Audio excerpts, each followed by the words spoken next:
What up, y'all? Welcome back to another episode of the Blacktop Podcast. This is episode 42. This is the Kevin Love podcast right here. Ruben, bro, how you doing? I'm good, man. I've been enjoying the playoffs. There's a I mean, lot of good since we basketball last being spoke, played right now. Yeah. I know it's a good time. Uh, not gonna lie, work has been busy and crazy. Mhm. Life just feels hectic, hey, nowadays. I don't know about you. How 100%. do you, I think we both need this long weekend coming up. Like, it's been crazy. Yeah. Well, me, I even just came back from like Edmonton for like a dance thing the other Oh yeah, week. how was that? It was good. I think it was just really nice to just get away from like the busyness of like Vancouver overall. Because I Yeah, mean, Edmonton's. That's why Edmonton. they call it Edmonton, bro. Yeah, yo, like met some dope people, but man, it's dead as hell there. Yo, I saw some of the clips and some of the performances look nasty, yo. Makes me want to come Yeah, back to dance, man. bro, Just kidding. Edmonton. For oh man, I don't know how to word for the fact that a lot of Edmonton slash Calgary people come here to start dancing. Yeah, They got a yeah, really good culture there. That and it's like they're so nice, and it's like yeah, man. not to get into the whole Vancouver thing, but Ruben and I know how that goes, and it's just really crazy how they're like genuinely that nice. But anyways, Take it for granted out here. That's the thing. 100%. We got a lot of great basketball to talk about. Let's get into We like the sure do. one kind of disappointing thing, and that's obviously the whole John Morant situation. If you've been living under a rock, John Morant, maybe a couple months ago at most, got caught with a gun on an IG Live. Got a little quick 8 game suspension, which 5 of those games already counted, so he really only served 3. Had the shortest stint in Yeah. rehab in history, and then boom. What was it? Maybe a week ago Stint now. in rehab history. Yo, I literally saw it during my trip, and now showcased the gun again on the IG Live. This time though, it wasn't him purposely. Well, not purposely, but you saw how like it was It's his still dumb. homie. Yeah, hundred Yeah. percent. His homie tried to hide it, and now we're looking at. In my opinion, I feel like 50 game is like the minimum, but I also feel like because it's a repeat offense, it might even be the whole year. But it's Yeah. just overall a slap in the face of the league. And one of the people I want to touch on their opinions was JJ Redick at the whole like double standard thing, in which I understand where JJ's coming from, given that he didn't necessarily break the law, but you know I think you got to remember that being in the NBA is a privilege, not a God given right. You're held to a Mhm. higher standard given your influence, and that's especially considering when you're a face of the league type of player with Jaw. Because I mean, if we think about it, he's one of the new Nike guys that's really being pushed right now. Yeah. Powerade, whatever it may be. He's like the heartbeat of a city. It's just Jaws. Like if this was a role player, not to minimize it, but it obviously wouldn't get this kind of attention. But because it's a guy like Jaw Morant, who's Star box player. Yeah. office, yeah, it's really getting a lot of attention. And you know, I understand the need for the punishment, but I just overall hope Jaw's able to kind of, get back to the grind, be able to come out better for this, better basketball player, a better man, and you know, overall just a better person. Because I think you have to be really low of a person to be rooting against Jaw. That's not to say that he doesn't deserve the punishment, but it's just the whole story, what he's meant to that city, what he's been able to. Because it's been a pretty quick turnaround, given that they got that second pick, and now they're then like perennial Western Conference playoff team. So you know, hate to see it, but there's gonna be a big, big suspension coming up. I feel. What do you think, Rube? Yeah. I mean, I think the discourse around it, and I'm gonna go a little bit outside of basketball, a little bit, and I Mhm. understand where JJ's coming from because I think what he was ultimately trying to say is, as a black man in America, regardless of the gun laws, he's going to be held to a different standard because he's a Hmm. black man in America. Yeah. And so I think that definitely people are going to look at Jaw and go, "Well, here you go. Here's another delinquent black man doing some crazy gangster shit." Like, when we all know for a fact that it's like, dude, most of these school shooters, like it's we're getting quite political Yeah. and like the race thing, and I think that's the discourse behind what JJ is ultimately trying to say without saying it directly.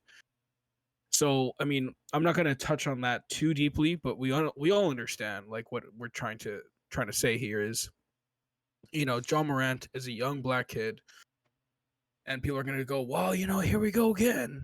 Like, oh, history tells us, and it's like, dude, number one, you're telling on yourself, you Yeah. racist little rat. Like, Mm. and there's the other part where it's like, yeah, like Ja made a mistake, and he's definitely going to get suspended, and he should get suspended. There should definitely be a consequence because not it might not be a law necessarily where he is to have a gun. Like he's brandishing a gun, however way you feel about it, whatever side you're on, whether you're gun laws, gun control or not. The NBA has specific rules, the morality clause that literally states like, dude, you cannot Mm. have a gun. You cannot brandish, embellish a gun, whatever. You just can't. And that's the rule. And if you don't follow rules, you break them, you get dealt a consequence. And this is his second time. And so, you know, I think he's going to get a pretty heavy suspension. To be honest, the 8-game suspension I thought was too short of a suspension I think for especially embellishing a gun. considering that like they knocked off 5 of it off rip because of him being away from the team. That made Yeah. no sense to me because for me, the team made their own decision, right? To make him step away, Mhm. ultimately step away from team activities and things like that. And it just felt like the league was trying to diminish what ultimately had happened simply for the fact that John Morant's $1 million maker and he is also $1 million driver for the league, right? Mhm. In terms of a player. So I wouldn't be surprised if he gets suspended for a year. I also wouldn't get surprised if he just gets slapped on a 20-game suspension with like 50% cut in pay or something like Oh, that. yeah. Like I would not get surprised. Like whatever way this goes, I'm not surprised because I would obviously for me, I think they should come down with a really hard suspension, at least 50% of the year, in my honest opinion, DJ, because when you say you're not going to make that mistake again and then you make that mistake again, I just think like you're not really going to learn if you get slapped on some tiny stuff. And I want to say this also. It's like at some point, Kenny Smith said this like on TNT, and I thought it was the perfect way I would have put it. Is sometimes it's not your friends. At some point, it's literally you. And like, yeah, you can blame the friends for being around there. Like homeboy had his phone out trying to record, and they were on IG Live or whatever it was. And as soon as he saw Jaw come up with the gun, he was like, "Oh, like he Oh, tried to move the phone." Like, let's be real. Like, man did not expect Jaw to start throwing the blocker out. Like, come on, man. So, yeah, two sides of the coin. I think there's a lot of racist people telling on themselves when they see a black man with a gun, and I think they should really just, you know, whatever, shut up. And the other side of it is, yeah, Josh deserves to get a consequence because he made a mistake and he broke the rules. Simple. 100% clean and cut just like that. But since we've last spoken, Ruben, there's been a few series that ended. Let's talk Yeah. about it. So rather than getting right into the conference finals, we're gonna do that eventually, like a bit here. But let's talk about what is not necessarily like a whole like I want them to do this, and this, but Yeah. just a general overview of what the offseason is looking like for the guys that just lost. So let's start here. Actually, no, who you want to start with? I'll let you pick. Like in terms of the teams that just got knocked out in the previous round. Yeah, Is that what we're talking about? yeah. You know what? Let's go. I definitely want to talk about Golden State All right, let's start because there. Yeah. I think for me off the top of my head it goes, this is a team that I think can definitely still win with the core that they have. Um, and I will have to agree that a lot of stuff that happened to them as a team this year really hampered like everyone knows Golden State is like this dynasty, great culture, great team chemistry, all of this stuff. Guys can be held accountable and it felt like for most of the year they didn't have that. I think they simply made the playoffs because of the fact that they had Steph Curry, Klay Thompson, Draymond Green, and they have a really talented set of players. I think the Draymond situation with Jordan Poole really screwed up a lot of their chemistry. I think Andrew Yeah. Wiggins being away for most of the season with his personal issues. Um, I think not having uh, veteran leadership or veteran court presence, honestly, with guys like Otto Porter, who was a key part of that championship run last year. Um, and while Dante DiVincenzo filled in really well this year, he's not the same kind of player. And then you can say the same thing about Gary Payton, who came in later on in the year and wasn't even healthy to start the year, or like he wasn't even healthy for the majority of the season, right? Like he was not, and he wasn't playing in the similar role that he was last year. So there are a lot of people are saying, well, this team is the same as last year. It is, but if you look behind the curtain, a lot of it was so different. 100%. Um, I think for me, if I'm looking at changes for this team, I it will be I will take I'll make a hot take, and I think Jordan Poole won't be on this team next year. I will be surprised if he is. And that will essentially depend on the fact if Bob Myers comes back or not. And that's a huge piece of this culture. Because Yeah. if Bob Myers walks away this offseason, I think a lot of the things I'm seeing is like there hasn't been a lot of substantial yeah, like head they haven't had grabbing. talks. Yeah. Yeah, so the inkling is basically that Mans is going to walk away, which means whoever steps into that role is going to have a significant, voice in terms of the direction of the franchise. And so if Bob Myers leaves, then I can say not only Jordan Poole, but I'd be more inclined to say watch the status of a guy like Draymond Green. Especially with the new CBA coming into play. That's a big thing I've been Yeah. seeing. Like I heard Joe Lacob, the owner, isn't really trying to pay that whole whatever the new threshold is or whatever it is. Yeah. Yeah, so I think there's I just want to start there. I think it's mostly Golden State's direction where what happens with Bob Myers. Bob Myers stays, I think we're keeping this core and I think they're gonna make some changes. I think Jonathan Kaminga is probably on the chopping block as well. Because he's a young piece. I think if Golden State is looking to upgrade, I think they'd be willing to give up some of their younger assets. I mean, I think they'd be kind of dumb in the sense because the current core they have is running out of time, and you want to hang on to a guy like Jonathan Kaminga as much as you can because he looks like a guy that could be a top 20 talent in this league, right? Just simply from his athleticism and what we saw over the past year and a half when he's had opportunity. But there was also rumors saying that if he wasn't going to get a substantial role next year, that he would be looking to play elsewhere. So, I mean, that's a pretty significant thing. We'll see. I think Golden State's going to have a lot of changes this year, depending on who's going to be leading the franchise in the front office. And even if Bob Myers does come back, I think we'll see a significant change in terms of their core, whether that's Jordan Poole or Jonathan Kuminga. They've got to make an upgrade somewhere to continue winning. Yeah, my thoughts exactly. I think the main thing is that Jordan Poole, I think his extension kicks in too, so you have that money to throw Yeah. around. I think that's a big thing. And we're gonna see a lot of not necessarily I think a lot of superstar movement, but there are two teams I think really, really are not really on the hot seat, but I would be I wouldn't be surprised if a big, big member of their core gets moved. That obviously Yeah. being a team like the Toronto Raptors or one thing I'm seeing is the Minnesota Timberwolves. So we'll see. But yeah, nothing to really add there. I think the main thing is just finding a formula to have the young guys play. Moses Moody showed this year throughout this like short playoff run that he's more than capable of holding down a solid role.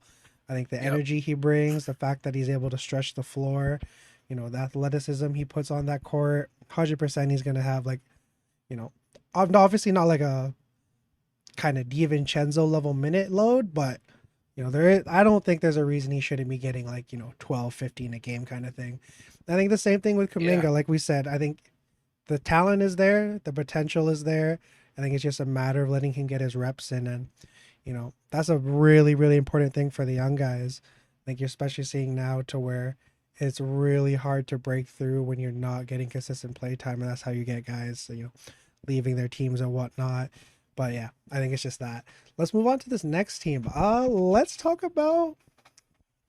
Hey man, are the Suns cooked? Because I think they are.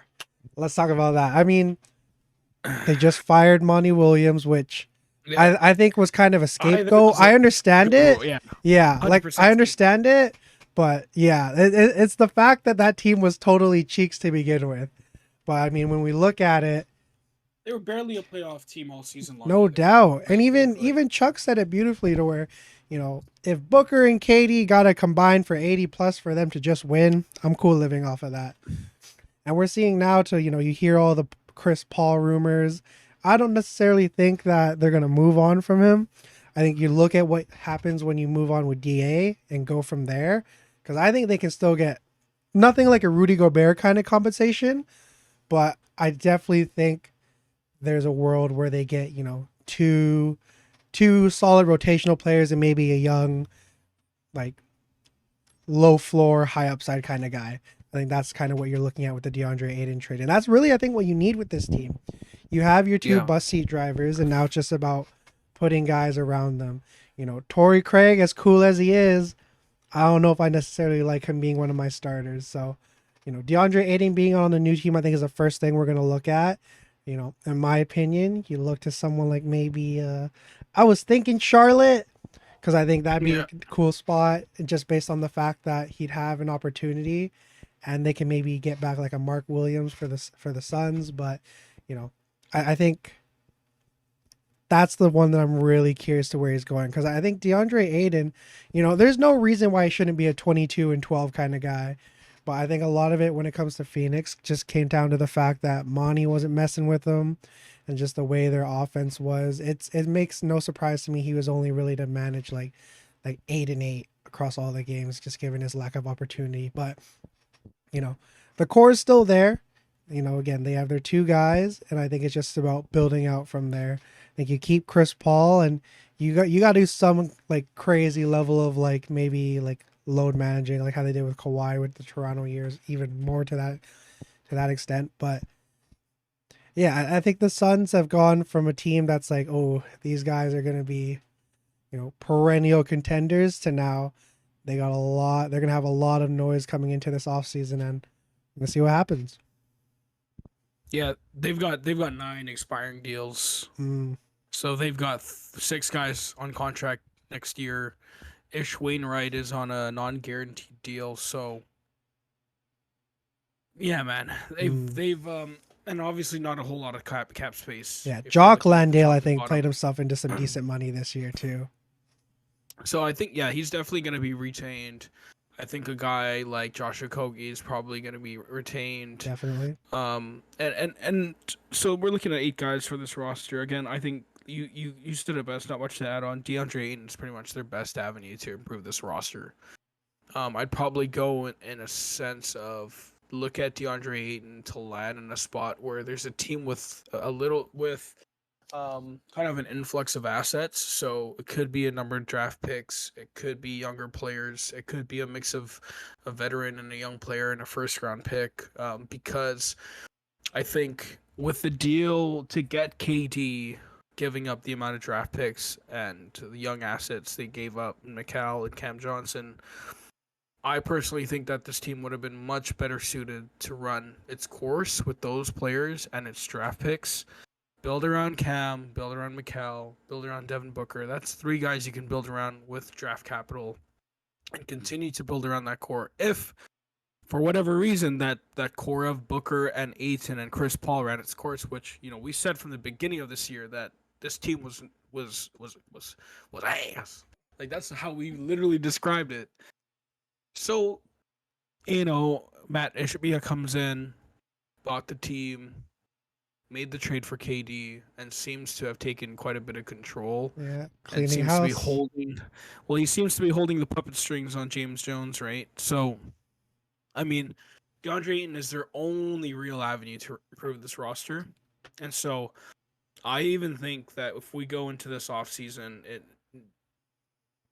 this trade for Phoenix, they're gonna get less value than what the perceived value is for DeAndre Ayton, simply because they know that they need capital.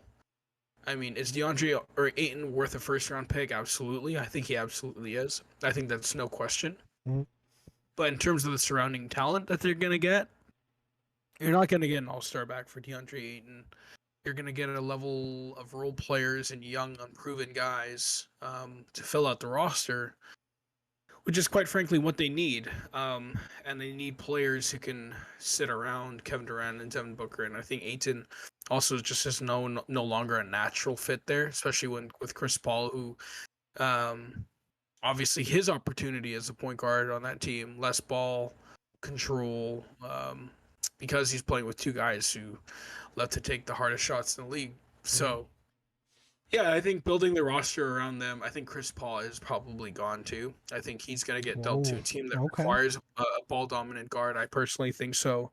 I've seen rumors that it's a Fred VanVleet Chris Paul swap potentially, and that's interesting because Chris Paul is under contract. He's an older player. He might be able to mentor what they have going on in Toronto from a development side. I personally am of the idea that I do not want to take on 3 years of 90 million of 2 years of 60 million of Chris Paul, 44 million guaranteed. So, interesting stuff with Phoenix. Again, very limited in how they can move this offseason. But I think we'll see that movement happen. But they will definitely get less than the perceived value for these players. No doubt. All right, Ruben. Are we going to talk about the city of brotherly love, or are we going to head to the Empire State Building? Let's leave Philly for last because I think Philly's a really interesting one. 100%. For me, New York. I think New York is capped at what they can do with Julius Randle. I think that's the biggest piece. I think it's either they improve their roster. I think they improve their roster. I think they need another top level talent, and I think I don't want to say Randle gets traded. In fact, if I think that there's anyone that's going to get traded first, it's likely to be RJ Barrett. Unfortunately, people might be like, "Well, you're stupid if you trade like your top young asset." But you know, he played really well during the playoffs. Like RJ Barrett really showed out. I'm really we're both proud Canadians because our Canadians showed up in the playoffs. He beat the allegations. Yeah, he was awesome. Like, except for obviously that last game, he was doo-doo, and Stephen A. Smith, dumped all over him. But, he played incredibly well all playoffs, and I think that upped his trade value potentially for a team that's looking for a young wing. So I would look into them trading that. I think Randle is definitely on the chopping block as well. So those are two names that we're gonna see passed around, but in terms of next steps, it's around building around Jalen Brunson. I think, Jalen Brunson is the core key piece of this team, and you build around what you have with him because, even though he wasn't an all-star this year, he's definitely that team's all-star. And I'd even go as far as to say that he's a superstar guard in this league with the way he played this year. Yeah. I mean, that's undoubtedly like the most valuable contract right now. Oh, no doubt. 100%. 100%. Like, the fact that he was able to take this team as far as he did, he basically took last year's team, which was pretty garbage, to the second round. Like, that's quite an impressive feat. And, I think we all talked about it last year, too, before we moved on to New York, was like Jalen Brunson's impact on a basketball team. And you see now that you take him out of the cage, man. You take him out of the cage, you unshackle the dude, and it's like, dude, he's a different kind of player. 100%. Man, to think that, like, if he would have stayed back in Dallas, it's just crazy to think. Obviously, I don't think he reaches this kind of level, but, he's shown all the flashes. And that's what you get with those Villanova guys. Those guys, they know how to play basketball. They know how to play it very well. But yeah, I agree. Julius Randle gots to go. I mean, I think the writing was on the wall. So he's like, he's just not a leader. There's no room for him to really be the number one. And I also think that his demeanor and his like mannerisms doesn't seem like he's a guy that would take well to being like the clear number two. So I mean that's just me pulling that out my ass, and for all I know, he could be completely on board with that. But I Yeah. just think once he gave the whole like maybe they want it more than us, it's like man, You know what that sounds like? When DeMar DeRozan, when he got knocked out in 2018 before he got traded to San Antonio, said, you know, like I think it was something along the lines of LeBron James is not on our team or something like that, or I wish we had LeBron on our team after he lost the series to them. Yeah, I mean, I think you're right about the whole Randall leadership thing. Mm. He needs to be in a culture that holds him accountable. And it's really hard to get that when it's coming from the fans, especially in a city and a market like New York. Oh yeah, I gotta cut him a little slack there because man, those fans are gutless. Man, they was ripping his freaking picture off of the sideboard when they lost game. What was that? Sorry, game 6. I was dying, bro. I was like, they were like stepping on it. They ripped it off. Like they literally went like Knicks fans are crazy, man. They went into that freaking arena, vandalized it to remove Randall's picture. I mean, Insane, absolutely insane. I don't know. Crazy. I would not want to play for New York if I was an NBA player. I get the market. That's what I'm thinking too. And then when the away teams come, that's when they got their nights. Yeah, they enjoy playing in New York, but nobody wants to be a Knick. Yeah. Like, I've talked with personal friends of mine, people who've been in the business, people in the industry that I've met, from covering the NBA for a couple years, and it's like they're always telling me the same thing. They're like, I would love to play if I was an NBA player. I'd love to play in New York, but I would not want to play for the Knicks. Like, dude, My goodness. nobody. Come on, man. Nobody wants to play for the Knicks, man. I mean, Jalen Brunson wants to play for the Knicks because his dad's an assistant, and he needed to go shine. Yeah. Jalen Brunson's like one of the toughest dudes. So. And the big bag, even though it doesn't Yeah. look like as big of a bag as he definitely deserves. Yeah. But let's head into this big one here. Philly. Man. Can you still believe that Tobias Harris is the highest paid player this year? on that Bro, that is insane. Not only team? that, Tobias Harris over me? bro, not only that, he was the fucking best player for them in game 7, man. I know. Bro, I know. Oh my goodness. I was about to take off, and I think it was halftime right before my plane was departing. Looked like a close game. And you saw the fact that PJ Tucker had such a crazy start as he did. It's like, oh, gonna be a long night for the Celtics. And then boom. 9 points, 5 rebounds, 9 assists from James Harden or whatever it was. And then boom, 15 points from the MVP or whatever it was. It's there's a lot of things that need to happen with the Sixers. And I thought this team was good enough to really get it done, honestly. And Yeah. it is what it is. It folded out and folded. James, I think, is gone. Yeah, I think James is gone. He's gonna go back to where his jersey was retired in the strip club of Houston. I think there's a lot of moves to be done. I think. Okay, let's get right to it. Do you think they blow it up?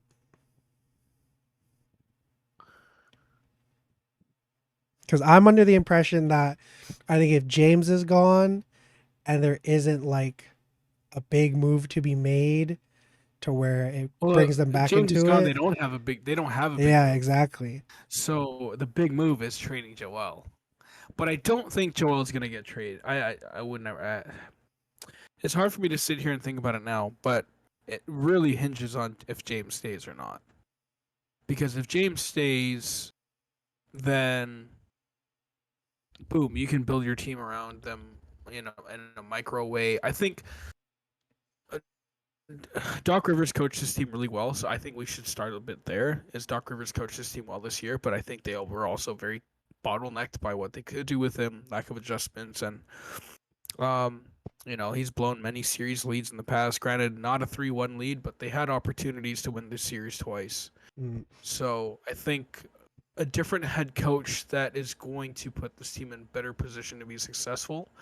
I think the 2-man game that Harden and Joel had this year was really good.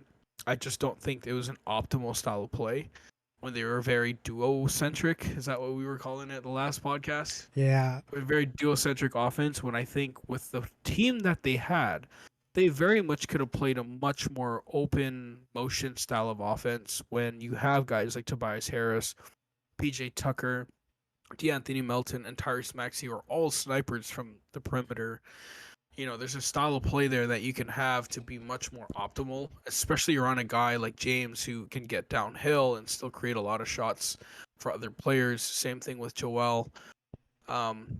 It's weird. I think this is a team that I won't say the triangle, but I definitely want to say this team definitely would have benefited from playing together, with some sort of motion style offense. But so I think a head coach is going to make a huge difference, whoever they bring in. James, I think. Here's what I'm not going to sit here and say what I know they'll do, but I definitely think they should blow it up if James leaves, Yeah. because it's very hard to build this team around. I mean, you have literally the MVP of the league. I understand, and so it'd be unprecedented if they did. So the likelihood that they do blow it up is probably really low. But it's really hard to build a team when the second best player like James Harden leaves, and your next best player is it's technically Tobias Harris. You don't think Maxi? I want to say Maxey, but he's still a young player, and I think they ultimately build around him, Hmm. right? And I think that he's the piece moving forward for them. That, or if they just focused in on Joel and Tyrese. I think anytime you have Joel Embiid on your team, I think this will still be a playoff team regardless. And I think they're still good enough to make a playoff run without James Harden as is, but it's very difficult to win a championship without top-heavy talent, especially with the parity we've seen. So, Oh yeah, I feel that. yeah, I definitely think they should blow it up, but I don't know, man. Like, the whole James Harden situation is so weird because, like, I've seen him wanting to go back to the Rockets. Like, I've seen that so often, like, over the past few months. So, Man, I really hope he doesn't. can you imagine if he does? Bro. Jalen Green and Kevin Porter Jr. are never going to do anything more than they ever have. I know. Crazy. Man. Like, one thing I will say, if they do bring it back, I think you got to look at James Harden being like more of a pure point guard. Like, you've seen him really transition into being like much more than the scorer and just the kicking out. I think you've really seen him develop his playmaking over these past couple of years. But I think you need to run something to where Maxi's more the second option, letting him get a couple P&Rs with Joel more than like just getting in where he fits in kind of thing. Like, you got to look at being able to let Maxi loose essentially, which they already do to an extent. But I think you really got to empower him to be like, listen, it's Joel, you, and then James. Get in how you get in, get yours. Will this team to a win if you have to. You're the guy. You're one of the guys of this team that really has the opportunity to lead us to greatness. And I think James Harden, has the capability of being able to adapt to that. We've seen him being able to adapt more and more. And I think if you bring this team back, you really got to look at, again, just letting it be Joel get his however he has. But then you got Maxi, multiple level scorer, competes defensively, one of the quickest players in this league right now. I think you really got to look at being able to just give him the keys, essentially, I think. Yeah, I agree with that. I think I was really annoyed with the fact that his role was really fluid this year when he should have always been in the starting lineup. Mm-hmm. I think he should have always been a huge part of the development or a huge focus for the team, because Tyrese Maxey showed a lot of promise the year before. And so obviously coming into this season, the excitement was we're going to get we're going to get improved Tyrese Maxey. We're going to see some great things from him in this year. So the idea was to continue to develop him alongside trying to win. And that's a hard balance to take, but I think it should have been clear from the start that the guy was starting. He should have been a guy playing 30 plus minutes. I understand DeAnthony Melton is a better fit in terms of like shooting the ball, less ball dominant, allows the ball to be in guys like James and Joel's hands and to be a spacer. But again, you have to optimize and like really focus on your talent. I mean, that's what the NBA is all about. And the best teams have always just been able to utilize their top talent. And so, and I think that was part of the issue with the Golden State Warriors, right? Like, I just don't think they had enough of a focus on developing their young players throughout the season and making sure that they get the run and making sure they get opportunity. And I think it ultimately bit them in the butt this year, right? I think doubt. it would have been much better. I think Jonathan Kuminga could have been a huge presence in the Lakers series, but he barely got any run. So, that's what I'm saying. It's the same thing for Philadelphia. I think a guy like Tyrese Maxey needs to have much more opportunity this year. Like you said, give him the keys. James Harden play pure point. But I will counter that and say this team was not, and the playoffs at least, they did not find any success when James was not aggressive. So Yeah. it's really hard. It's really hard. Like you said, it's really hard to be a heliocentric offense. Same thing with the duocentric. If they can get that nice balance of three players carrying the load of their offense with the key guys that they have around. I mean, this team is like an eight player deep team, right? That's perfect rotation, and they had enough. They had enough to make the finals this year. Like if they managed to beat Boston, I absolutely would have taken them over Miami this year. Oh man, that they would have definitely taken game one at least. Not saying. Yeah, I mean, yeah. Well, I mean, again, like Philly Boston, that series was a toss up. Like, but they had their opportunities to win that series, and it's like, dude, clearly this team just could never get over the hump. I think there's a coaching aspect of it that's not there. So, anyways, yeah, if there's a simple fix, it's Tyrese Maxey being a focus. Has to be. No doubt. Yeah, like we've gone from literally like, there's a few teams that you're gonna really keep your eye on to now like, we look at the top end of the East, it's like majority of them, except maybe the Celtics, Yeah. depending on what happens with JB. But speaking of JB, let's get into the conference finals talks. I mean, we can't really throw out series predictions because they've already started, but we can give a little recap / thoughts on the series. So let's start with the East. I just want to hit you with this, Ruben. There's face mask LeBron, hoodie Melo, untucked Kyrie. You'll like this one. Post child Fred VanVleet, flu game Jordan, and something to prove Jimmy Butler. Man, Jimmy Butler is so much fun to watch. Like I said, I'm so happy that I can enjoy him cooking rather than watching him cook my team. But I mean, Jimmy's just on another planet right now. That dagger, crazy shot, first of all. But I think another thing is just the fact that you really haven't seen Jimmy have to go like God mode since the Bucks series, which I think is a big plus. Because I mean, to touch on Huge another plus. guy, I think it's great to see Bam getting aggressive. You saw, first few possessions, let him have the ball, let him do his thing. And it's I think it's really translated into solid output because I mean his stat line was what 29-5 or something for game one, and when you look at Bam, that's good stuff. And not only that, you're seeing him start to get a little bit of his middies going, and I think seeing him take advantage of like potentially hobbled Robert Williams, now Horford that's getting up there with age, but shout out to Al Horford, he really held his own against Embiid. But I just think the physicality and the spryness that Bam Adebayo brings, I think that should be free cheese anytime he's like on either of those guys. I'm definitely expecting a big series from Bam. And I think you saw with game one here, I mean, Joe Mazzulla called no timeouts in this when the Heat scored 46 that was points in the insane. third. It's That was insane. I've seen the memes, man. It's like Joe Mazzulla bringing back 4 timeouts to his wife and kids. It's crazy. I think the X's and O's is going to play the biggest.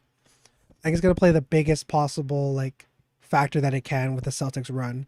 Because I mean, when you look at who they played so far, who they play round one again, it was the Hawks, and that was Quinn Snyder, who's good defensive coach, very good coach overall, but it's still like a lot of that I'm assuming is on the fly. A lot of it is not very like as calculated as he would be. And then you go to this next series with the Sixers. You know, Doc's cool, but you know he's not too much of that tactician that Eric Spoelstra is. And Eric Spoelstra is, again, like we said, it's Pop, Eric Spoelstra, then everybody else for the most part. You know, you could throw a couple other guys in there, but those two right there. And you've seen how Eric Spoelstra is just, you know, it's proud. I'm proud to see that shit, man. And I'm expecting a really tough series from the Heat. Yeah,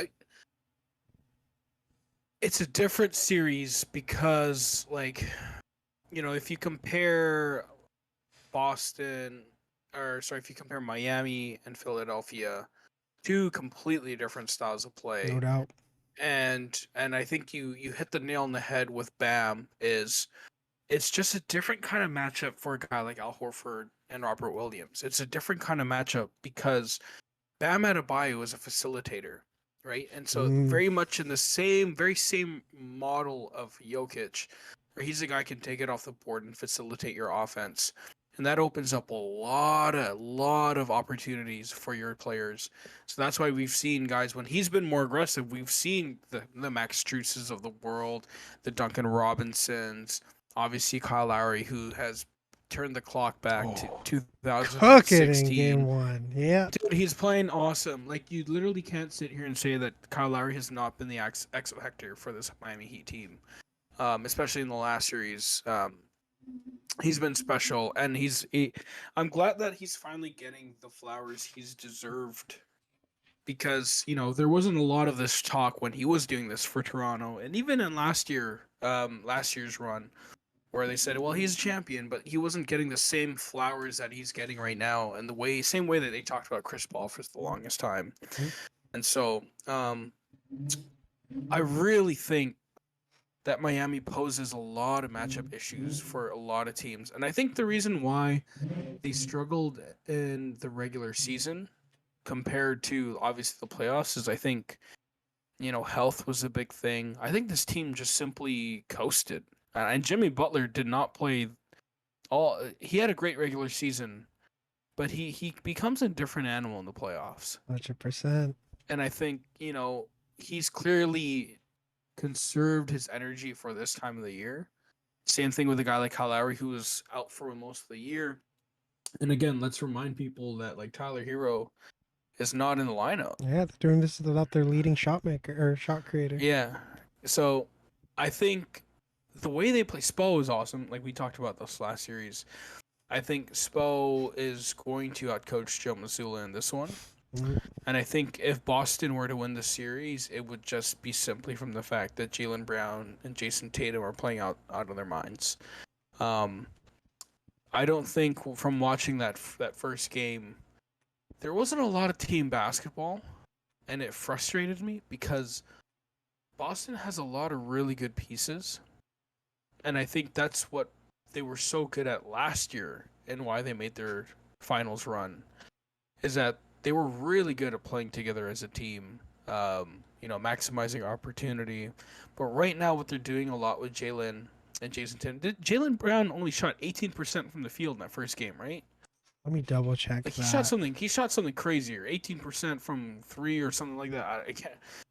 I think he had a pretty bad percentage. Like, he was. Oh pretty yeah, bad in game. 17%, 1 for 6. Yeah, like, that's a problem. That's a problem. Like, and that's a lot of that also has to do with opportunity. And I don't think the ball is getting shared around very often. So Miami, I think, poses so many matchup issues.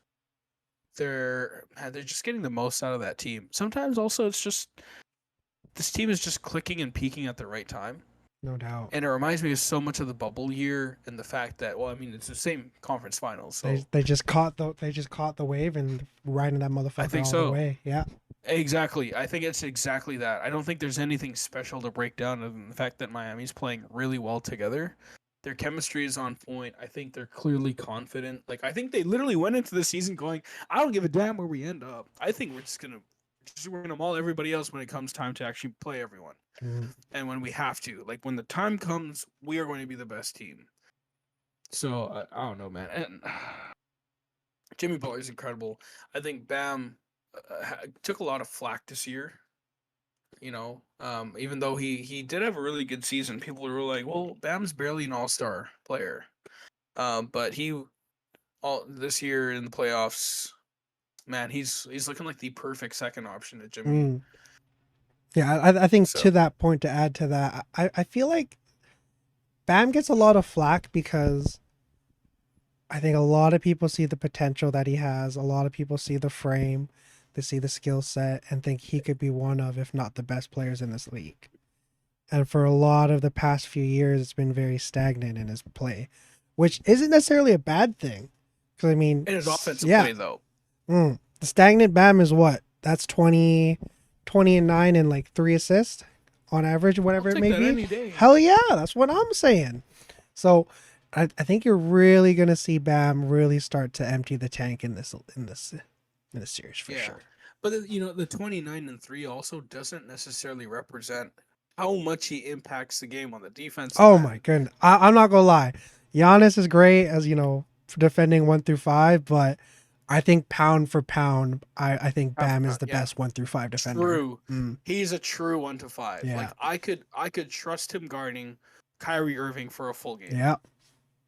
I don't know if I could do that with a guy like Giannis. As Mm. great as I think he is, I don't know if there's anybody, at least at Bam's position, at his frame and his size, that I could say off the top of my head and go, okay, Bam, go guard the team's opposing point guard the whole game. That's Yeah. the matchup, right? And he can do that, and that's just crazy. I mean, Ben Simmons maybe. I mean, for a while he was that, but like he didn't do that. Obviously, didn't maintain that to the level that Bam is doing. And I know his assist numbers for a facilitator are the lower end, but it's like, well, he doesn't get the flashy numbers that Jokic gets. Again, Miami's offense is very team oriented, so You there's a lot definitely of ball see that movement. for sure. And Bam is really good at getting the team into action, and that starts with him being aggressive and finding his spots. He's really good at picking out the matchups on the floor. Like there were a couple of possessions in game 1 where I noticed that he would take certain sides of the floor to attack the potential weak side defender. And those are just small like things you would just watch and you go, okay, I noticed that he's trying to attack Malcolm Brogdon on the switch off of this dribble handoff. And he's going to take that side. He's going to take the weak side, or he's going to take the strong side of the ball because Jimmy's there. And so when Jimmy comes around in this dribble handoff, the weak side isn't as strong, or it's not Robert Williams coming over, or they can't come around as fast. It's like those small things, man. It's like Bam is a really smart player too. And you pair that with Kyle Lowry, and you pair that with the high IQ guys they have, and obviously Coach Spo, like, we got to stop betting against Miami, man. Hey man, oh fuck, I don't want to say I got Miami because I think Boston is definitely gonna hit him with some good shots. I think it's a 7-game series. The Bucks fan in me wants to take Miami, man. I want to know that our boys got beat by the best team in the East. Yeah, 100%. I think Miami will make it out of the series. I think it'll be a 7-game series, though. This is just mwah. And I think another thing too, you haven't seen, because I think a big narrative heading into it. Last thing I think I'll touch on is that I think a lot of people thought, oh man, the Jays are gonna cook Jimmy, like completely shut him down or anything, and that hasn't happened. They're getting cooked. Oh yeah, and as much as like Jimmy went 35, 5 and 7 with 6 steals, man, I'm calling it. It feels empty. Jimmy's gonna have a 50 piece sometime during this series. He's gonna have. I don't think there's no one that can guard him in this series. I don't think. And he's 100%. coasting. He's coasting. If he emptied the gas tank, this might have a 60 piece. Some crazy thing like that. That'd be crazy if he got a 60 piece. Oh man. I mean, if there's anybody that can do it right now in the playoffs, I'm picking Jimmy. It's Jimmy. Yeah, I agree. All right, Ruben, my brother. How about you start us off with this the series in the West? 2-0. So we just finished game 2. We just finished game 2, Yeah. right? And the Lakers played really well to start this game. Yeah, that's the one. Sorry, I'm not to like completely jump No, shit. go ahead, go They- ahead, they- go ahead. Game 2, I mean, game 1, that was like, oof, this is going to be a long night for the Lakers. But game 2, way off to a way better start for sure. Yeah. But yeah, continue. They made the right adjustments. They made the right adjustments that they made in the second half of game 1. They applied that in game 2 with the matchup schemes. Obviously made the starting lineup change. But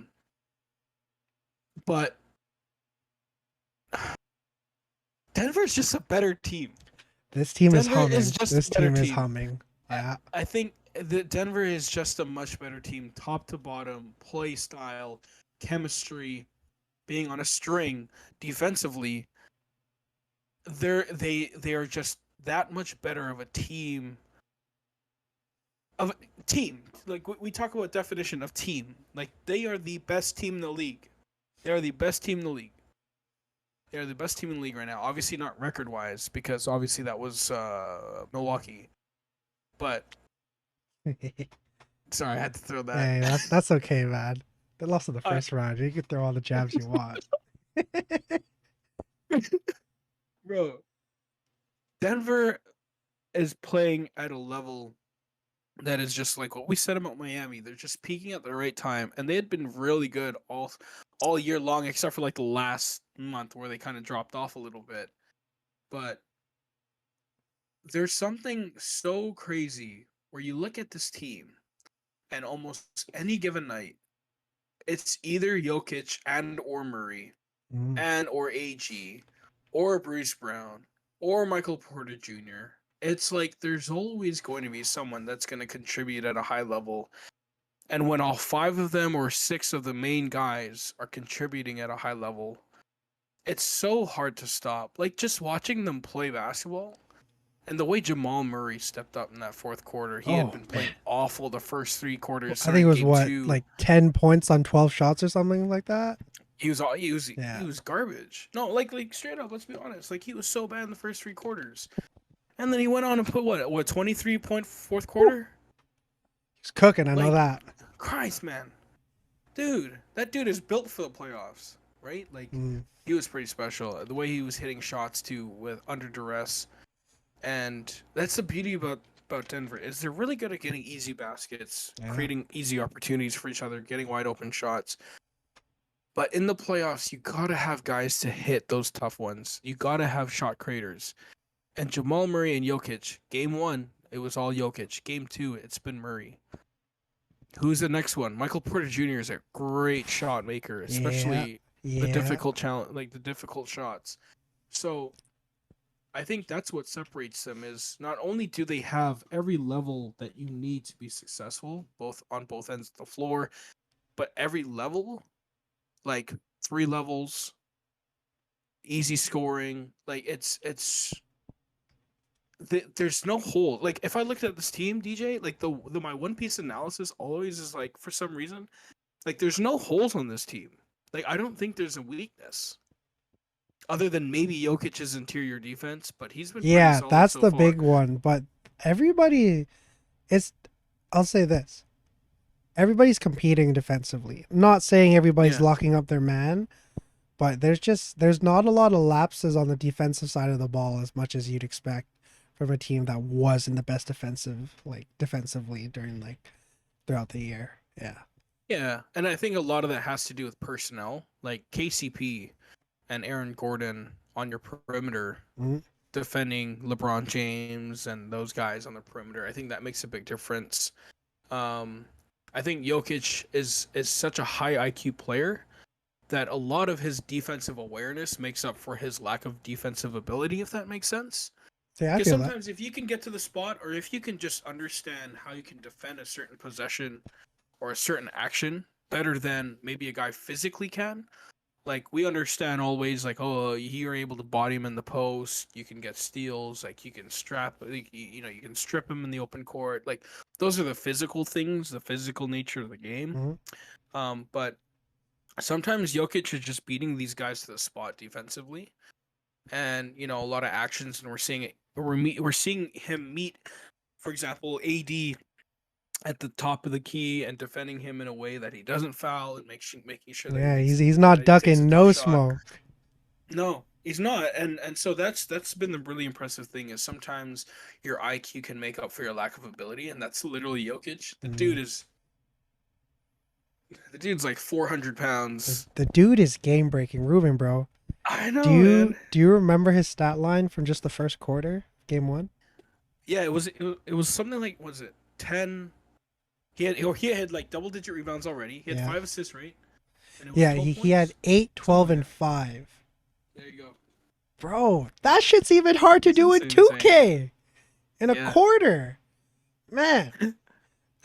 And to speak to that 8, 12, and 5, I think rebounding is a really, really big thing that's going to be like a theme throughout this series. Because, I mean, when you look at game 1, Jokic alone almost beat the Lakers 21-30 on the rebounding. And then when you look at the Yeah. overall thing, a big thing I think I noticed from game 1 was the fact that, like you said, just knowing where to be in spots. And I think you saw Denver able to take advantage of that by the fact that, yeah, I think, and it wasn't even like Jokic got it over the course of like the whole entire quarter. I swear he had like 7 or 8 rebounds within like the first few minutes of that game. And He then, did. you know, Yeah. it's just crazy to see. And then when you look at game 2, as much as the Lakers got off to a way better start, not too many teams, if any team, can win if AD's going 4 for 15. You know, and I think that this Lakers talked team is so much about- so talented. AD should We talked really so have much his about paws who's gonna on guard this. him. Yeah, and the whole team. You know, Yeah. I think AD is just really being forced into like he's going back into that. I don't know if I really want to bang with everybody. You know, hit my little post fade, make 2 for 7 kind of thing, and it sucks to see, man. I want to see AD be AD, and I think he has all the capabilities to be doing that throughout this entire series. But I think we just look at the bodies that they have, especially in their starting lineup. You got Aaron Gordon and Jokic, who are A lot of more than size, capable. man. Yeah, a lot of size. I think that's a big thing AD is going to have to like figure out throughout this series. But, as we say, series doesn't start until the home team loses. See what happens Yeah. They play what, Saturday? So, That's on Saturday. Yeah. I wanted to make a point about the rebounding thing because you said it perfectly Mhm. with Jokic is number one, the Lakers look so small compared to the Nuggets. I They look know. so small. I thought the Nuggets look were so going to look small. pretty small, but you're right. Yeah, dude, they look tiny. They look tiny. The other piece of it, I think, if I'm the Lakers, I think there needs to be an emphasis on offensive rebounding, because too often, at least I saw in game 1, what Denver so what makes Denver really good. I mentioned this about Bam, but Jokic is obviously the pinnacle of it. Is when your center can take the board off, can rebound right off the board and take it up front without having to outlet. That speeds up your offense. While the guy who's physically handling the ball is slower, 4 guys are pushing out. There's no outlet and there's no trailer, so that requires the defense to push back much further. And so if Jokic could get downhill, which he has often done, and guys are cutting off him, I mean, there's been plenty of actions where guys are cutting right beside Jokic with the ball, and because there's no trailer, there aren't guys who are over helping. There are guys who have to stick with their defender, and that side cut is basically a backdoor. And there were many times where literally the defense is having to overplay because there's no trailer. Jokic is the trailer, so the defense has to be back. You can't cheat and play off of someone because some guy is still down on the other end of the floor recovering. Mhm. So it's like, that's what makes it so good with Jokic is he can take it off the board and he can jumpstart your offense without the outlet pass. There's no trailer. There's no guy right behind, so the defense cannot cheat. So if I'm the Lakers, I want an offensive rebound because of the fact that that's a huge portion of their offense is Jokic literally. There's a reason why he averaged as many rebounds as he did all season long. It's simply because of the fact that the team knows that Jokic is going to be the main rebounder on the interior. So if Jokic gets it, and if I'm the point guard, I don't need to worry about an outlet pass. I can just jump down the floor and get in transition. So if I'm the Lakers, I want an offensive rebound. I want to make sure that they don't get those possessions At least because if I'm able to offense rebound or if I'm attacking the glass, the team will have to box out, which means guys will have to stay back.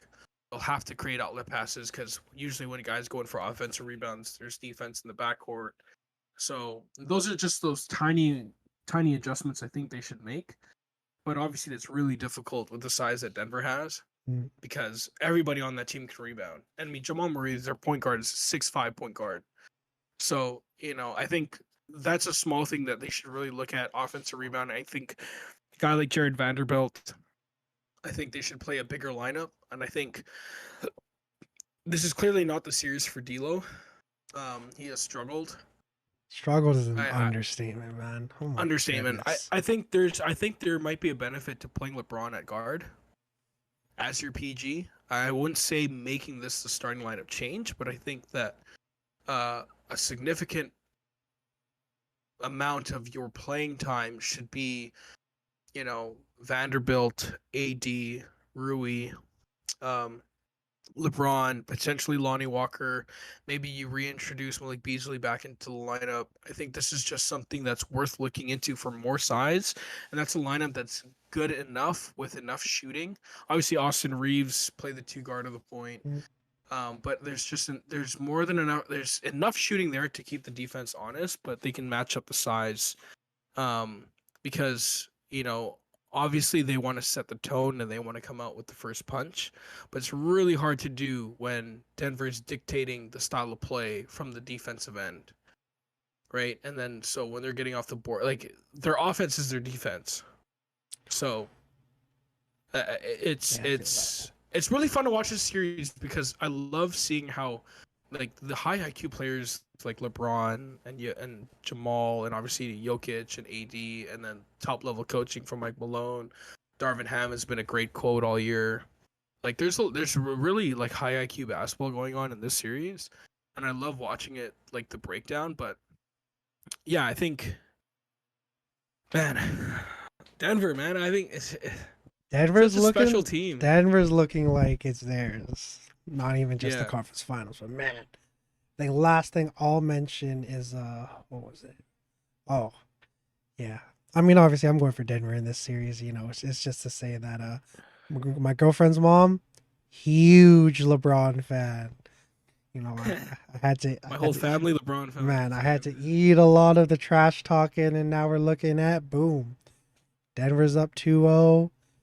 We'll see what happens on Saturday, but yeah, I agree, man. This has been such a fun series to watch. I mean, I love that there hasn't. If you're a Denver fan, it's been fun to watch. Oh yeah, I mean, even just overall, I mean, as Lakers fans, they don't enjoy it. Yes. Lakers don't enjoy any pure basketball. You know what I'm saying? Lakers Oh fans. yeah, you better clip that and put that on TikTok. 100%. I'm not gonna lie, Ruben. Lakers fans, y'all don't like basketball. Also, real shit. Like the Lakers. Also, real shit. Who do you think is more annoying and more delusional? Knicks fans or Lakers fans? Oh my god. Because on the one end of the spectrum, I think New York is just so irrationally confident to the point where, we saw what happened when they won one game against the Hawks, and like it acted like that whole entire like city won the chip. Yeah. And then there's the Lakers. The Lakers are just accustomed to it. We're gonna get a Kyrie Irving. We're gonna get Damian Lillard. We're gonna get Joel Embiid in the offseason. Oh my goodness. Dang. Yeah, we're gonna get all the best players because we're the best market. And it's like, if you really think about it, they haven't attracted any free agents over the last decade. Yeah, when was the last time like a big name outside of LeBron? Dwight Howard. But we saw like as soon as he came there, Steve Nash was a 38-year-old with a debilitative back problem when he came to the Lakers. Yeah. The LeBron was the only one and he simply went to LA because he moved there. He lived there. And Hollywood and his kids. Like, the dude went back to Cleveland after he was in Miami. Like, who does that, bro? Like, Cleveland. This is for you. Like, bro, how do you go from Miami to Cleveland? Like, my dog. Ain't nobody want to go to Cleveland. The kid from Akron. Yeah, but still, ain't nobody want to go to Cleveland, dog. I ain't never been there. I know it's trash. Like, man, that whole Midwest area outside of Chicago's You know, Wisconsin. I'm a Bucks fan, but I'm cool. I'm going to Wisconsin if it's not football. Oh man, You sure you don't want to go to Milwaukee, dog? I'd go for a game, but I'm not going out of my way to go there just to fucking be in Milwaukee. Go to Yo, man, Chicago. Yeah, dude. That's hilarious. Yeah, Chicago is on my bucket list. I want to go there. So Oh, you bad. gotta go. Chicago's a That's besides fun the point. city. Yeah. Have you Besides been? the point. Yeah, I got family there, so I've been like a couple times. Oh, dude, let me know when you Yeah. go out, man. I want to come through. Hey, Been we'll meaning to do, go. I know bro. a few people out there, but damn, man, I want to go to Chicago. Go It's watch a just- Bulls game. Oh yeah. Oh yeah. I want to watch Zach LaVine and DeMar put up 40 apiece and have them lose. Man, But anyways, well, Ruben. who knows? Who knows if they'll be on the roster next Oh, year? true. so- I heard they want to build around Zach, but before that, Ruben, you gotta answer the question. Who's more out of their God fucking damn it. minds, Knicks fans or Lakers fans? Yo, okay. I think right now, based on personal experience, because all my buddies are Lakers fans, and Oh, one of my buddies is a Knicks fan, and he's more tame. So I'll have to say the Lakers fan, because literally every year I hear, "Yo, man, we're gonna get Kyrie. Yo, man, we're gonna get Joel. Yo, man, we're gonna get Dame. Yo, man, we're gonna get Pascal. Yo, man, we're gonna get all these players." And I'm like, "What are you getting them for? Like, who are you trading? Lonnie Walker?" And it's like, yeah, man, bro, they're gonna get out of their contracts. They're gonna come to the Lakers. holy. Yeah, man, they're gonna make it happen. Granted, they did make it happen with the D'Lo trade, and they managed to become better. Yeah. But like, damn, man, dude, the amount of times where I heard like literally that, oh, Dame's coming to the Lakers, Kyrie's coming to the Lakers. If they actually come to the Lakers next offseason, I might have to switch my answer. But, dude, man, the amount of times You know how I thought of it? I looked at the old heads.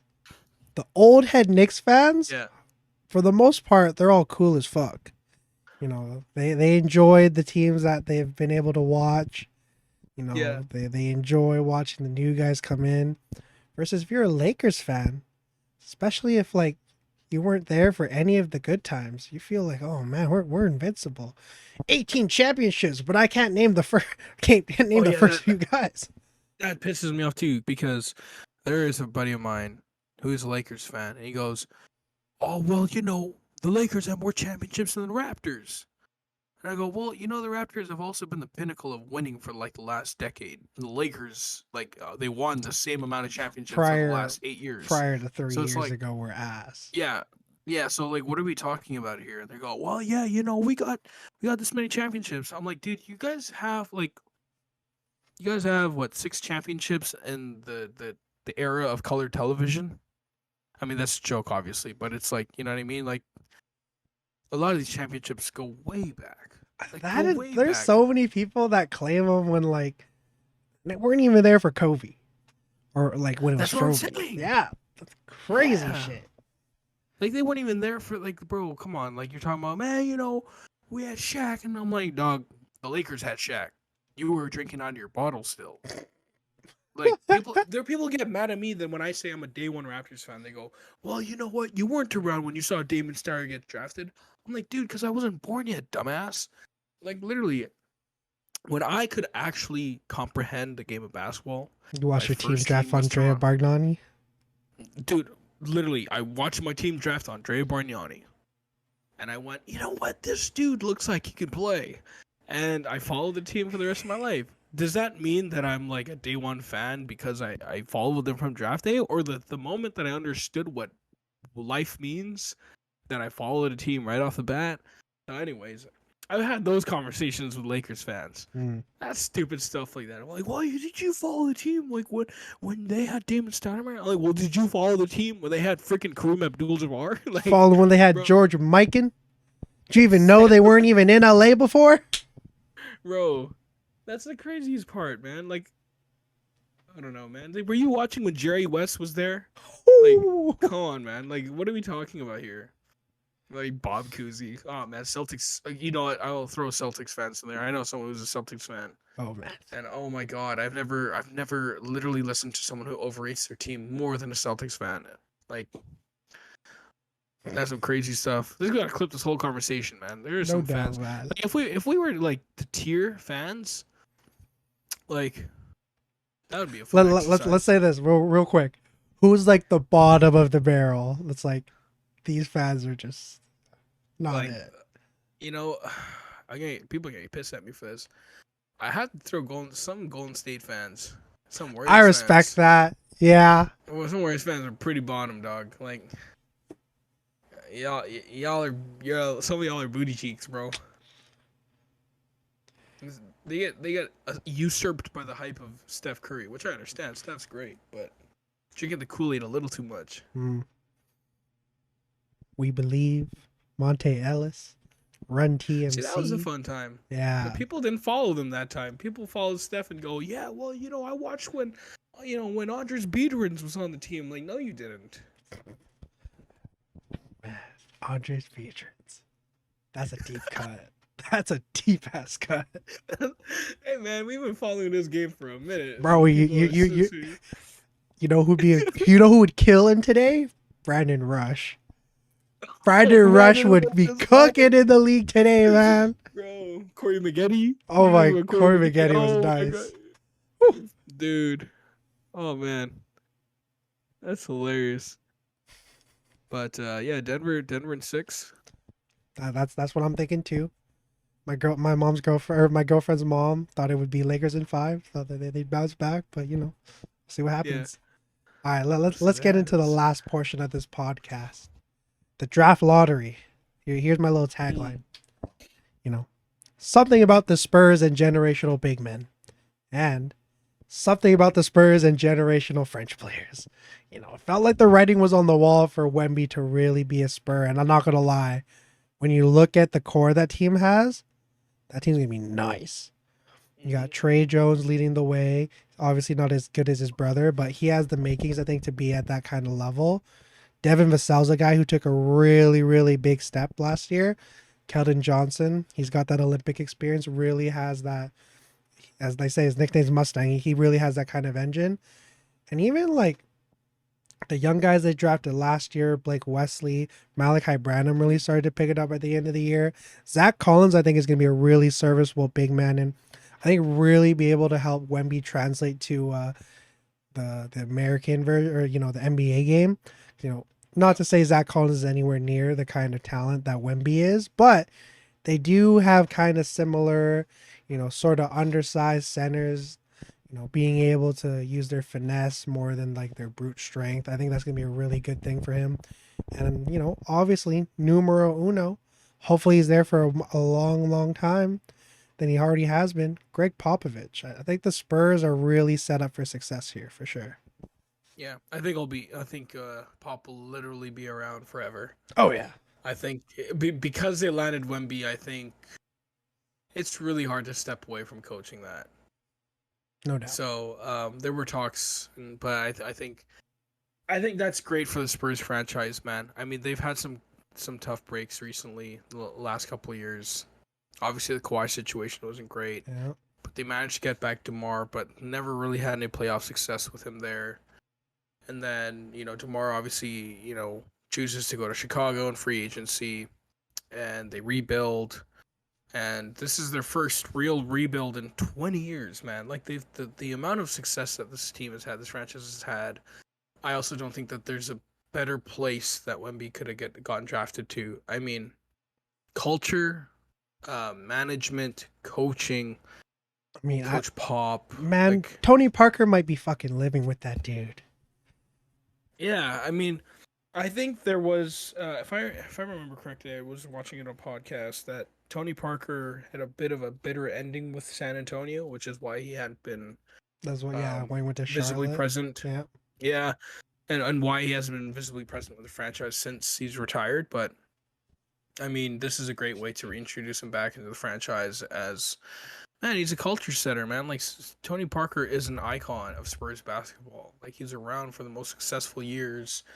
I mean, they had so many championships, right, with the Spurs. So, I'm excited to see Wemby in a Spurs uniform. I think the Spurs needed this jump, and who better to jumpstart your rebuild than probably the greatest prospect ever since LeBron James. No doubt, 100%. Crazy. Yeah, let's get into a couple of the other parts of the draft, though. I mean, A lot of the mock drafts already have Charlotte taking Brandon Miller, which I'm pretty on board with. But what do you think Portland's gonna do? So this is the thing that I'm thinking about too. I think Portland is going to trade it the number 3 pick. I think drafting Scoot would be the easiest decision, I think. Yeah. And personally, if I'm Charlotte, I would take Scoot too. I would take. You Scoot. make LaMelo transition into more of like a combo guard, you think? I would have them both. Why not have play two point guards? I mean, I don't think there's an issue with that. I think LaMelo is also a guy who's capable of playing off the ball a little bit more, especially with his ability to shoot the ball. He's a larger guy. He's 6'7" guard, right? So he's technically a 2 guard. Could play the 3 if he wanted to. He's got that size. But this is why I always say, man, you take talent over. I think you always draft talent, the best player available, and then you worry about fit later. I think Portland will trade number 3 to improve their roster around Dame, and the writing has been on the wall that this team's not giving up on Dame. I think I will find it surprising if they do go a different direction and rebuild completely, because that means Dame is out. But there hasn't been any inkling that this team has wavered in their commitment to winning around Dame. So Definitely. I think they trade pick number 3. I would be surprised if they're willing to package that with Shaden Sharp, unless it's a really great player. One thing I did see as a Raptors fan is something like Siakam for Sharp in the number 3, which I think makes sense. But again, I think Portland trades it. I would draft Scoot if they have it. Regardless if you have Dame and Anthony Simons, you draft the best player available and you worry about it later. But yeah, I don't know, man. It's tough. I think Scoot Henderson is by far the second best player, and I don't know if they should go with Brandon Miller.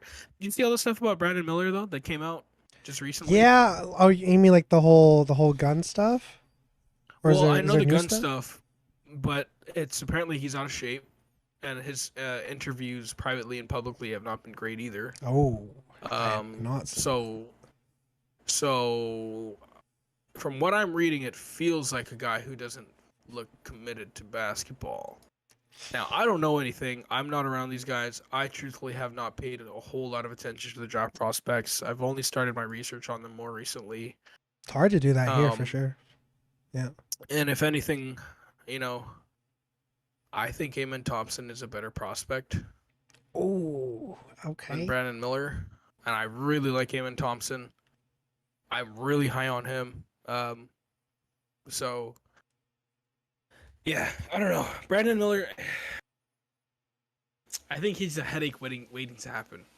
Damn. And if Charlotte drafts him, that's going to be hilarious because that team It's got can never find a break. a lot of personalities. Man, that Yeah. sucks to hear because I really like his game and I think his size is really translatable to today's NBA. Yeah. Maybe it's like, because I mean, there was the whole gun thing, and maybe that just had a big thing. It was like, man, kind of fucking over this. I just want to hoop or whatever it may be. Maybe that's the case. Not to do too Yeah. much like, poking my nose where it doesn't belong or anything like that. But yeah, I think that'll definitely play a big role. I think that he's just as much as there are those few red flags, I also just feel like he's been able to put together a piece of work when it's his first year at Alabama, to the point where it's kind of like, You're going to ignore all that stuff. you're gonna take the chance. I think. Yeah, I think people are, and I think it'd be crazy not to take the chance on him. Yeah, because he just projects to be a really like, maybe not size wise because he is a little thin, unless you said that he's out of shape. Yeah. But just his ability to Yeah, make I think- shots, his ability to operate on and off the ball, I think is going to be really, really translatable to the NBA for sure. Well, his comparison to Paul George is pretty spot on, especially with his style of play aesthetically as well. Like, there's a lot of similarities in their game, their size, like simply enough, their athleticism, I mean, even if you look at their shot release, like it's very similar. Like it's Yeah, very low clean cut. key. Yeah. Right, like I think the Paul George comparison is really good. I often am not a fan of comparisons, but I think this one is pretty spot on with Brandon Miller. So I mean, if you have an opportunity to draft a guy like Paul George, like you take it because that guy has been a perennial superstar in this league for the long time. 100%. You just hope the health I think stays he'd up. just be the perfect number 2 to LaMelo. Yeah, I think so too. I mean, again, it's a lot of personalities on that team, and Charlotte has struck out on the draft pretty badly over the last few years, except for LaMelo. James Book So- Knight. Hey Oh, man, Michael Kidd Gilchrist, man, like oh my goodness.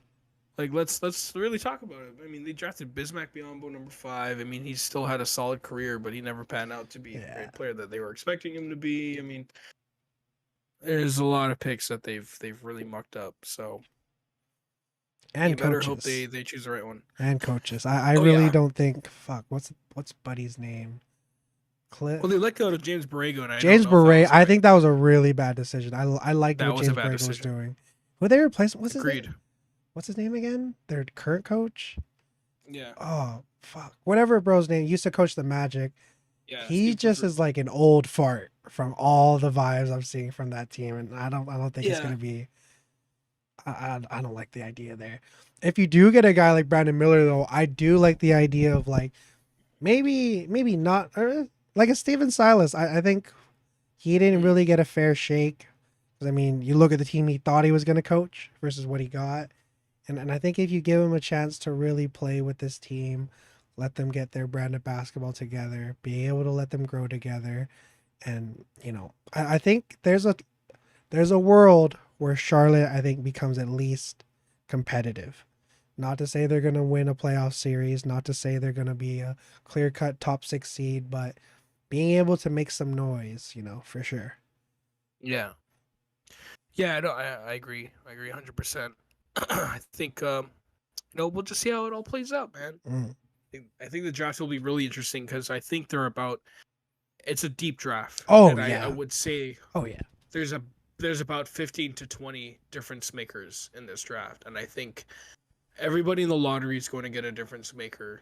I'm really excited to see where Scoot will fall because of the fact that Wemby's number 1, and the first 2 teams that are drafting already have high level guards. You could say the same thing for Houston, simply because they have Kevin Porter Jr. and Jalen Green, and Orlando obviously has a logjam of guards. I don't think he's gonna fall past number 3, Scoot. But yeah, I mean, if again, let's say Charlotte takes Brandon Miller at number 2, Portland has Scoot. Portland's gonna take every call. They're gonna take every phone call. Because man, I don't know. That's gonna be such an interesting time. I love what I'm gonna see. On the side, I hope Toronto manages to take Keontae George, or I hope one of the Thompson twins fall, preferably Amen. But I don't think Amen's gonna that. fall past the fifth pick. Keontae George is exactly what Toronto needs, man. That dude is a scorer. That dude's an athlete. Who have been like some of your favorite prospects that you've found so far, or at least like, yeah, since you started like Man, the whole draft process? I'm Right? actually a big fan of Grady Dick, man. Oh, Grady Dick is Grady cold, Dick. bro. He's cold, man. He's cold. So cold. He's cold. He's cold. Like obviously the Thompson twins, like I mentioned, Keontae George. Who else have I looked into? Jalen Wilson. Some of these guys on this list I've yet to look up. Obviously the first 4 picks, like in the Thompson twins. But yeah, Grady Dick. I think there's a lot of guys who could be like really solid role players. Yeah.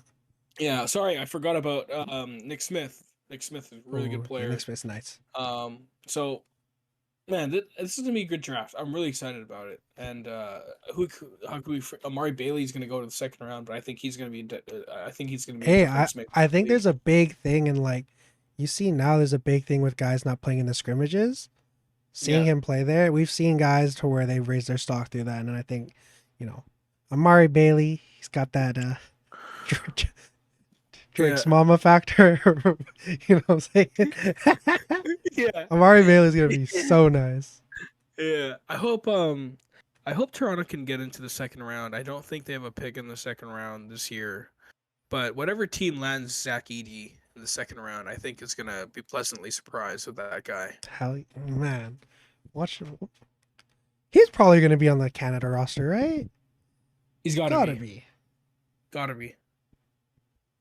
I say it's got. I say it's a no brainer that he's on that roster. But Nick Nurse is selecting the team, so who knows, man? That dude's insane. I mean, we're what? I think I saw a post. We're like 100 days away from the World Cup. So excited for that. Man, I really hope most of the Canadians can play. It's always a thing about commitment with Team Canada. But man, if we can at least get, I think Shade's bought in, Jamal's bought in. Wiggins is always a question mark. Archie Barrett's gonna be there because his dad's like, Yeah. a huge part of the program. So you have three main guys right there. I think you're gonna get Kelly Olynyk. He's, I've talked to him personally, and for an interview with Daily Hive, and I talked about commitment with him, and he said like I'm committed to the national team for as long as I play. So I feel like Lou Dort's definitely bought into, right? yeah, Lou Dort. I think Dylan Brooks, even though he Oh, bro, but give me that Dylan Dylan Brooks Brooks- redemption, man. I think he'll be on the roster. I think Corey Joseph is always there. So you're gonna have eight or nine NBA players on this team, but Oh man, having Benedict Wiggins, Mathurin AD. plays. If Mathurin plays, ooh, yes, Benedict and Nikhil Alexander Walker, the way he played in the playoffs. oh I mean, he was such man, he's a gotta have guy him that on the I team. think didn't get the love that he should have. And he played well. He He played played well in that really well. series. Really well. So, I mean, Team Canada, man, step up. Let's go, man. Represent our country. Hell yeah, man. please. That's a greatest way as any to end it. We appreciate y'all listening to another episode of the Black Top Podcast. Hopefully Christian's able to join us next time. But regardless, Ruben, you got any last things to say? Back shots, back shots. And with that, stay safe, stay blessed. We'll see y'all soon. See y'all soon. Peace.